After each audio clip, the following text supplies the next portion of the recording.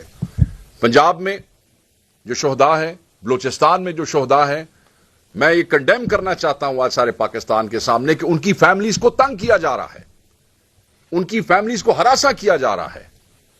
اتنا اس حد تک ہراساں کیا جا رہا ہے کہ انہیں کہا جا رہا ہے کہ ان کی پارٹی کے لوگ فاتحہ تک وہاں نہ جا سکیں, ان کو تصویریں تک جو ہے وہ نکالنے سے روکا جا رہا ہے.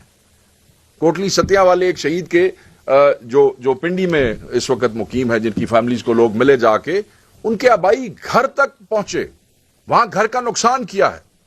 بلوچستان کے اندر جو شہید, کل خانی کے دوران وہاں پہ چھاپا مار دیا جاتا ہے اور شہید کے ورثاء پہ FIR دے دی جاتی ہے.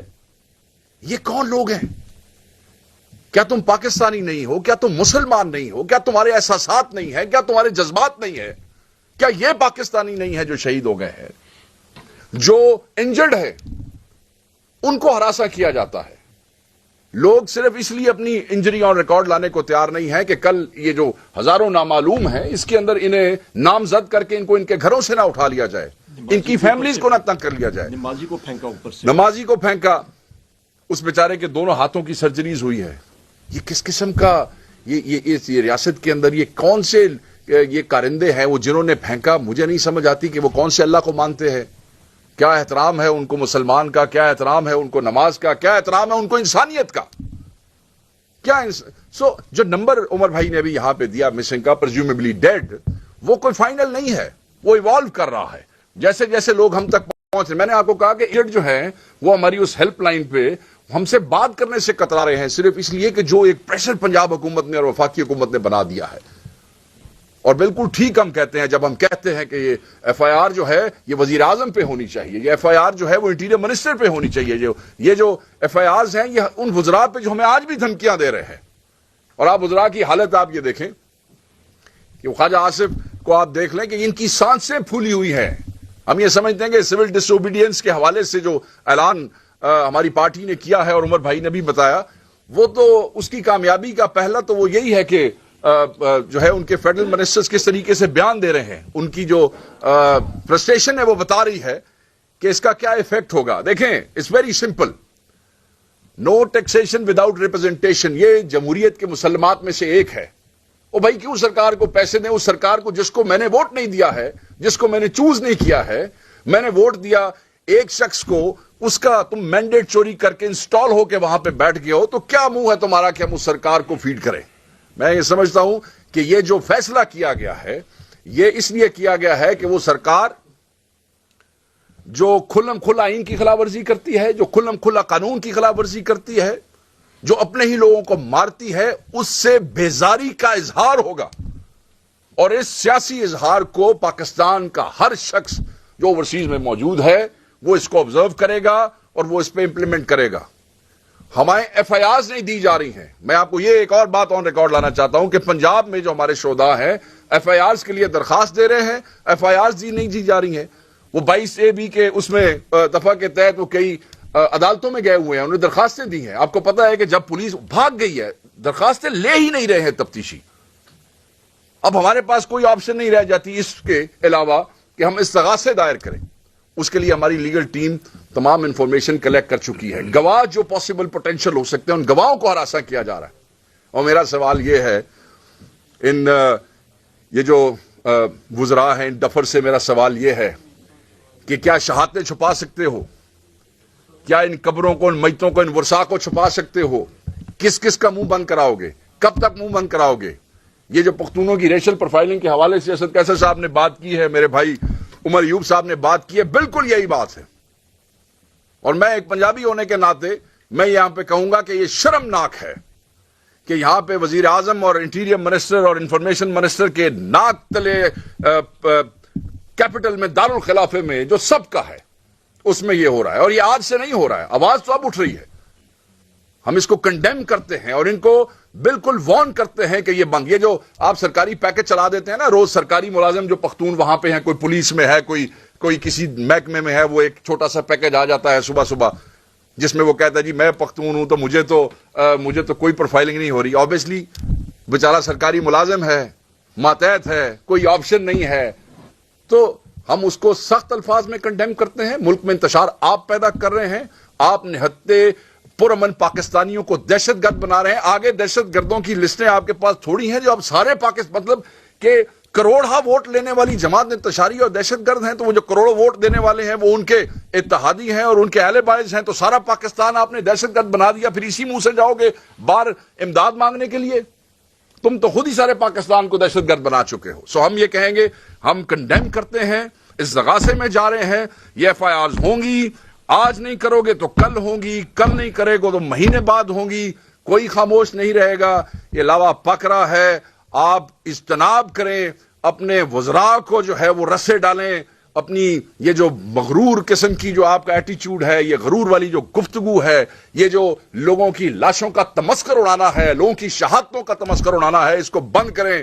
اور میں اسی بات کے ساتھ ان سب کی مذمت کرتے ہوئے میں صرف یہ کہوں گا کہ تمہیں جواب دینا پڑے گا کہ گولی تم نے کیوں چلائی ہے, گولی تم نے کیوں چلائی ہے. میں صرف ایک مطالبہ کرنا چاہتا ہوں کہ جو اسلام آباد اور پنجاب میں جو ہمارے پختون کمیونٹی کے ساتھ جو آفیسرز نے اس قسم کا رویہ کیا ہے, ہم ان کو بھی واضح کرنا چاہتے ہیں کہ اس کی ایک ایک چیز کے ہم آپ سے پوچھیں گے انشاءاللہ. حساب لیا جائے گا تم سے.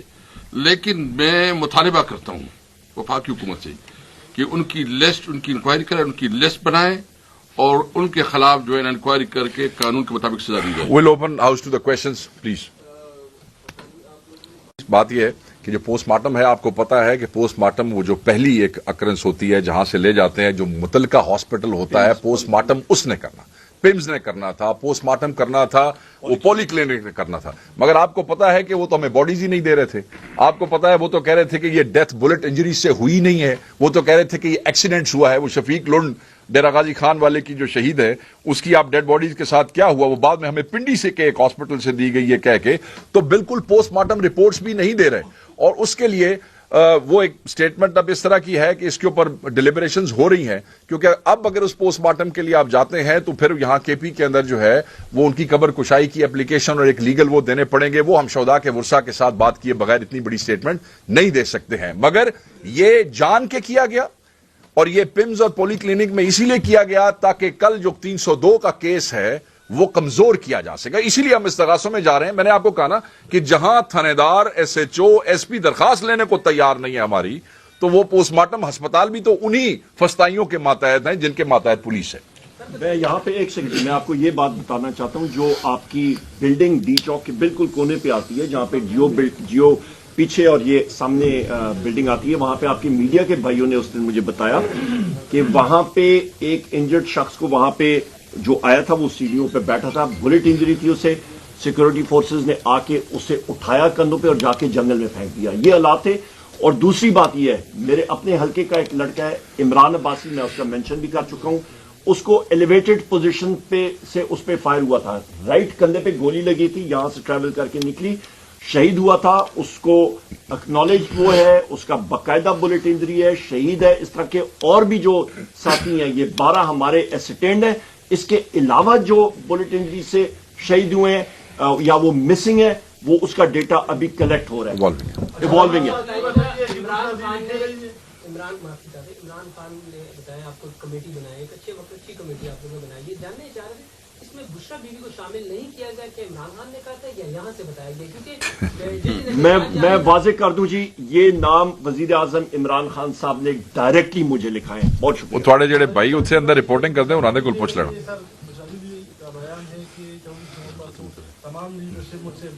وزیر اعلیٰ علی امین خان صاحب نے اس کو ایڈریس کر دیا. Next question. سر یہ بتائیے گا, ہرو کے مقام پر بشر بیوی کے ساتھ آپ مذاکرات کر رہے تھے, عمران خان کی ایک حاضری بھی آئی کہ ہمیں بانی چیئرمین نے ڈی چوک کا نہیں کہا تھا، تو کیا آپ یہ سمجھتے ہیں کہ میں آپ کو ایگزیکٹ شہداب، بتا دیتا ہمارے ہوں، ٹائم شہداب لائن کے ساتھ میں بتا دیتا ہوں. صبح 8 بجے وزیر اعلیٰ علی امین خان صاحب ہزارہ موٹر وے کو انہوں نے دوسری سائڈ سے آئے اور ہم لوگوں نے یہاں سے پش کر کے کنٹینر کو کھولا. کنٹینرز کو کھول کے ہم لوگ برہان انٹرچینج پہ ہم لوگ پہنچے. وہاں پہ بی بی صاحبہ کی گاڑی آئی، علی امین خان صاحب اور میں ایک کمرے میں موجود تھے. وہ وہاں پہ آئیں اور انہوں نے کہا جی ہم لوگ یہاں پہ ابھی جا رہے ہیں. ہم نے وہاں پہ اس وقت کھانے کا جو سلسلہ ہے برکرز کو کھانا ڈسٹریبیوٹ ہوا تھا، کیونکہ لوگ رات سے انہوں نے کچھ نہیں کھایا تھا. وہ پورا کر کے ہم لوگ گاڑی میں بیٹھ کے ہم لوگ آگے گئے. آگے جو ہے آپ کا پتھر گڑھ کا مقام تھا. میں موٹر سائیکل پہ بیٹھ کے آگے گیا، نوجوانوں کو ہدایات دیں. وہاں پہ پتھر گڑھ کا مقام ہم نے کھولا اور اس کے آگے ہم لوگ رواں داواں ہوئے. پتھر گڑھ کے مقام پہ جو پنجاب پولیس کے اہلکار ہمارے لڑکوں نے ان کے ہاتھ چڑھے، ان کو ریسکیو کیا. 5 اہلکاروں کو میں نے خود ایک شخص کی گاڑی میں بٹھا کے ان کو میں لے کے گیا آگے اور وہاں پہ ان کو باعزت طریقے سے ہم نے چھوڑا. کوئی کسی قسم کا وہ نہیں تھا. ٹارگٹ ہمارا ڈی چوک تھا. بس اب will be a last question if somebody. اس کی بات ہو رہی تھی، کچھ مطالبات بھی حکومت مان رہی تھی، تو کیا ڈی چوک جانا مطلب اتنی جلدی میں جانا جلدی نہیں کر دی؟ تو اب مذاکراتی کمیٹی جب بنائی ہے تو اس وقت بھی مذاکرات ہو رہے تھے، سننے میں آ رہا تھا کوئی اس طرح کے کوئی نہیں تھا. کوئی مطلب یہ بڑا اچھا سوال ہے آپ کا کہ جی مذاکراتی کمیٹی کیا جلدی نہیں کی. مطلب ہمارا پہنچنا ہی ڈی چوک تھا، ہمارا ٹارگٹ ہی ڈی چوک تھا. تو سارے ایفرٹس یہ میں ایک کلیئر کر دوں کہ لوگ یہ سمجھتے ہیں کہ کیونکہ ڈی چوک پہنچے تو دیٹس وائی کہ وہ جو شوٹنگ سٹارٹ ہوئی. بٹ میں ہاں یہی آپ کا سوال تھا، شاید میں آپ کو کلیئر کر دیتا ہوں. ہمارا 24 تاریخ کو جو پہلا بندہ جس پہ فائر ہوا وہ سی پیک کے روٹ کے اوپر عصر اور مغرب کے دوران، جس وقت میاں خیل اور داؤد خیل والی رکاوٹ کلیئر کی جا رہی تھی ہمارے دوستوں کی طرف سے، جو ہمارے ورکرز آ رہے تھے وہاں سے. ہمارے پہلے ورکر کو گولی وہاں ماری گئی 24 کو عصر اور مغرب کے دوران. اس کے بعد جب 26 نمبر چنگی کے اوپر پہنچے تو وہاں آپ کو پتا ہے فائرنگ ہوئی اور وہاں ہمارے 2 ورکر جو ہیں ان کی شہادتیں بھی ہوئی اس میں. تو صرف یہ ایک دم یہ کہہ دینا کہ جناب کیونکہ وہاں پہنچے تو اگر وہاں نہ پہنچتے تو یہ نقصان نہ ہوتا. انہوں نے تو 24 سے ہی کام شروع کر دیا تھا، تو they had already planned it. یہاں پہ میں حیدر شیرازی صاحب ہیں، یہ وہاں پہ بلکہ ٹول پلازا پہ، آپ ٹول پلازا تھا نا جہاں پہ آپ کی اور میری ملاقات ہوئی تھی، وہ ادھر ہی موجود تھے، وہاں پہ تھے.